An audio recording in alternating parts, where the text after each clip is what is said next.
বন্ধুরা, আরও একটি নতুন ভিডিওতে সবাইকে স্বাগত জানাই। আজকে আমরা এই ভিডিওতে 5টি খুবই গুরুত্বপূর্ণ রিজনিং নিয়ে আলোচনা করব, যেগুলি তোমাদের WP, KP constable, RRB, NTPC, SSC GD যে কোনো পরীক্ষার জন্যই কিন্তু খুবই গুরুত্বপূর্ণ হতে চলেছে। তাই শুরু থেকে শেষ পর্যন্ত অবশ্যই ভিডিওটি মনোযোগ সহকারে দেখার অনুরোধ করছি। তো আজকের যে প্রথম প্রশ্নটি রয়েছে, দেখো কি বলেছে এখানে, নিচের কোন চিত্রটি গ্রহ, পৃথিবী ও সূর্যের মধ্যে সম্পর্ক নির্দেশ করে? নিচের এই যে 4টি চিত্র রয়েছে, এর মধ্যে কোনটি গ্রহ, পৃথিবী ও সূর্যের মধ্যে সম্পর্ক নির্দেশ করে? খুবই সহজ একটি রিজনিং।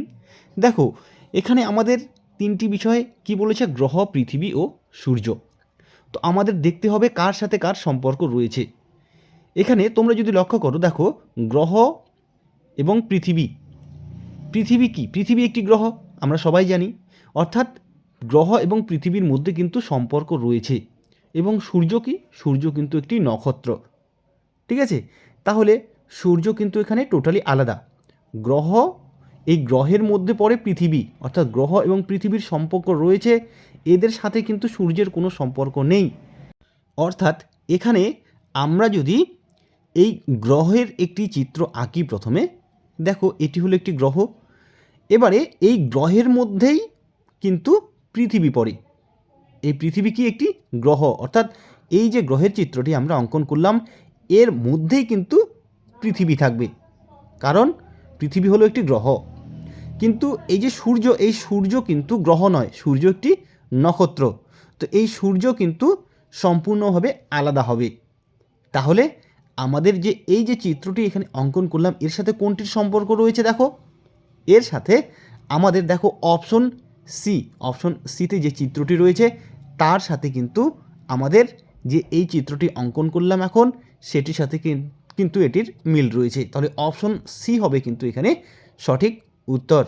তাহলে অপশন সি এর চিত্রটি গ্রহ, পৃথিবী ও সূর্যের মধ্যে সম্পর্ক নির্দেশ করে। তাহলে তোমরা বুঝতে পারছো কত সহজভাবে কিন্তু এই ভেন ডায়াগ্রামের রিজনিংগুলো করা যায়। চলো এরপরে কি প্রশ্ন রয়েছে আমরা দেখে নিই। এবারের প্রশ্নটি কি রয়েছে, দেখো নিচের কোন চিত্রটি সপ্তাহ, দিন ও বছরের মধ্যে সম্পর্ক নির্দেশ করে? আরও একটি কিন্তু খুবই সহজ রিজনিং। দেখো তাহলে এখানে আমাদের 3টি বিষয় কি কি রয়েছে, সপ্তাহ, দিন ও বছর। তাহলে এখানে আমাদের এই যে সপ্তাহ, দিন ও বছর, এর মধ্যে আমাদের সম্পর্ক বের করতে হবে। তো দেখো এখানে কার সাথে কার সম্পর্ক রয়েছে। তো সপ্তাহ কি? 7 দিনে হয় এক সপ্তাহ। ঠিক আছে, তারপরে কি রয়েছে, দিন রয়েছে। অর্থাৎ দিন এবং সপ্তাহের মধ্যে আমরা কিন্তু একটি সম্পর্ক খুঁজে পেলাম। এবার তারপরে কি রয়েছে, বছর রয়েছে। এবার বছর কি? বছর বলতে কিন্তু 365 দিনে এক বছর হয়। অর্থাৎ এই যে সপ্তাহ, দিন এবং বছর, এই 3টি বিষয়েরই কিন্তু পরস্পর সম্পর্ক রয়েছে। এই 3টিই কিন্তু দিন সম্পর্কিত। এর মধ্যে বন্ধুরা দিন হচ্ছে ক্ষুদ্রতম একক, তারপরে হলো সপ্তাহ, এবং তারপরে বড় এককটি হলো বছর। তো দেখো এখানে আমরা তাহলে কিভাবে চিত্রটি অঙ্কন করব। তাহলে আমরা এখানে প্রথমে কিন্তু বড় একক যে বছর, তার চিত্র অঙ্কন করব, এবং তার পরের বড় এককটি কি? সপ্তাহ, কারণ 52 সপ্তাহে এক বছর। তাহলে এই বছরের মধ্যেই কিন্তু 52টি সপ্তাহ রয়েছে, তাই বছরের মধ্যেই সপ্তাহটিকে আমরা রাখব। ঠিক আছে, এবারে দেখো এই সপ্তাহের মধ্যেই কিন্তু দিন থাকবে, কারণ এক সপ্তাহ কি 7 দিনে হয়। তাহলে এই সপ্তাহের মধ্যেই আমরা ছোট একক দিনটিকে রাখব। ঠিক আছে, তাহলে আমাদের দেখো এই যে চিত্রটি এবার অঙ্কন হলো, এর সাথে কোন চিত্রটির মিল রয়েছে। এখানে দেখো এ বি সি ডি, এই 4টের মধ্যে কিন্তু অপশন এর যে চিত্রটি রয়েছে, তার সাথে আমরা এই যে এখন চিত্রটি অঙ্কন করলাম, এই চিত্রটির কিন্তু মিল রয়েছে। অর্থাৎ অপশন এ হবে এখানে সঠিক উত্তর। তাহলে এইভাবে 3টি বিষয়ের সাথে সম্পর্ক বের করে তারপরে চিত্র এঁকে আমরা কিন্তু এই রিজনিংগুলো খুবই সহজভাবে করতে পারবো। তাহলে নিশ্চয়ই তোমরা বুঝতে পেরেছো আশা করি। চলো এর পরের রিজনিংটি কী রয়েছে দেখে নিই। এবারে কি বলেছে, দেখো নিচের কোন চিত্রটি ধাতু, লোহা ও ক্লোরিনের মধ্যে সম্পর্ক নির্দেশ করে? এখানে দেখো গুরুত্বপূর্ণ এমনি এখানে ভুল করে উঠে এসেছে, তো এই গুরুত্বপূর্ণ এই কথাটি কিন্তু এখানে হবে না। নিচের কোন চিত্রটি ধাতু, লোহা ও ক্লোরিনের মধ্যে সম্পর্ক নির্দেশ করে? তাহলে চলো, খুবই সহজ, আমরা এর সমাধান করে নিই। তাহলে এখানে আমাদের তিনটি বিষয় হচ্ছে ধাতু, লোহা এবং ক্লোরিন।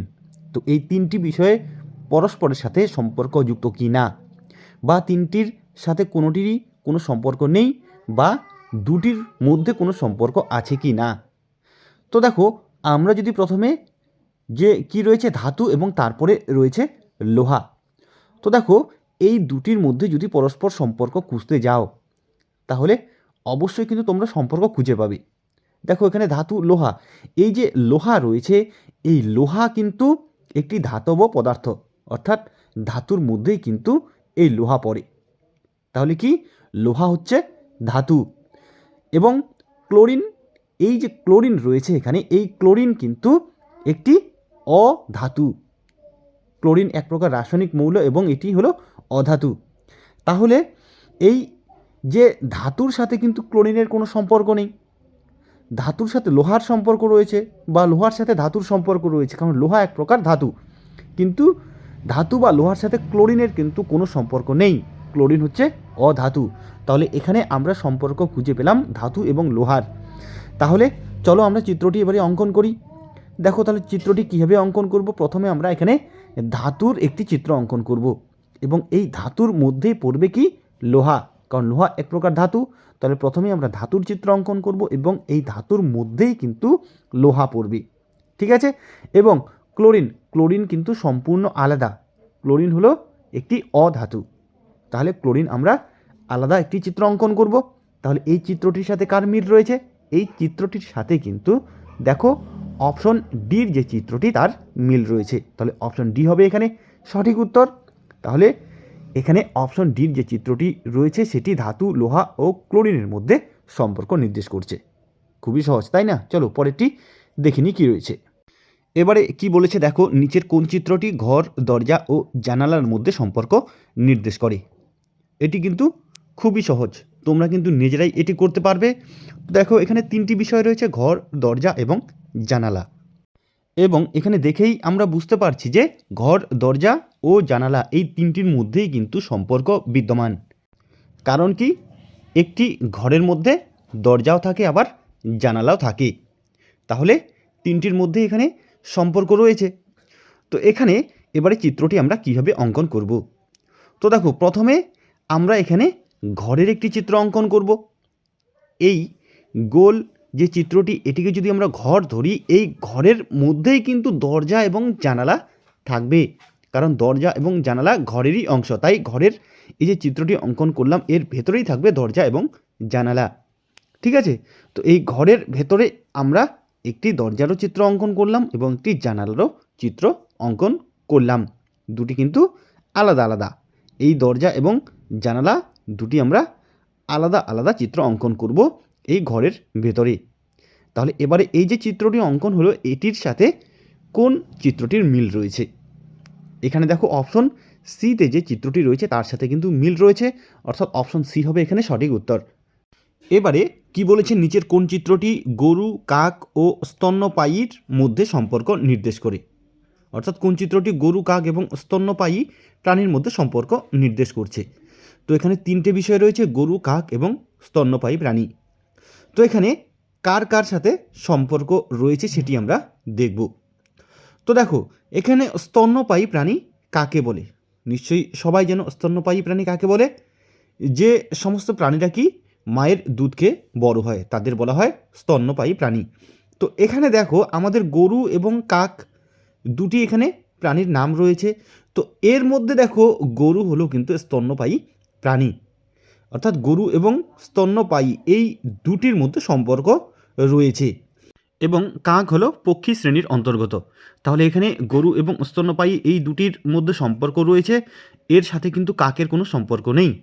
তাহলে এখানে এবারে চিত্রটি কীভাবে অঙ্কন করব দেখো। তাহলে গরু আমাদের যেহেতু স্তন্যপায়ীর অন্তর্গত, তাহলে আমরা প্রথমে একটি স্তন্যপায়ী এর একটি চিত্র অঙ্কন করব, এবং এই স্তন্যপায়ী প্রাণীর মধ্যেই কে পড়বে? গরু পড়বে। তাহলে এর মধ্যে আমরা গরুর একটি চিত্র অঙ্কন করব, এবং কাক কি? কাক হলো পক্ষী শ্রেণীর অন্তর্গত। তাহলে কাক কি? একটি আলাদা গোষ্ঠীর অন্তর্ভুক্ত। তাহলে কাক হবে আলাদা একটি চিত্র। তাহলে এই যে চিত্রটি অঙ্কন হলো, এখানে কোন চিত্রটির সাথে মিল রয়েছে? এখানে অপশন ডি এর সাথে কিন্তু মিল রয়েছে। তাহলে অপশন ডি হবে সঠিক উত্তর। তাহলে এইভাবে কিন্তু খুবই সহজভাবে আমরা এই ভেন ডায়াগ্রামের রিজনিংগুলো করতে পারবো। আশা করি তোমরা বুঝতে পেরেছো। এই রিজনিংগুলো কিন্তু ডাব্লিউপি, কেপি কনস্টেবল, আরআরবি এবং এসএসসি জিডি সব ধরনের পরীক্ষার জন্যই গুরুত্বপূর্ণ। তাহলে বন্ধুরা, আজকে এ পর্যন্তই। দেখা হবে নেক্সট ভিডিওতে। ধন্যবাদ।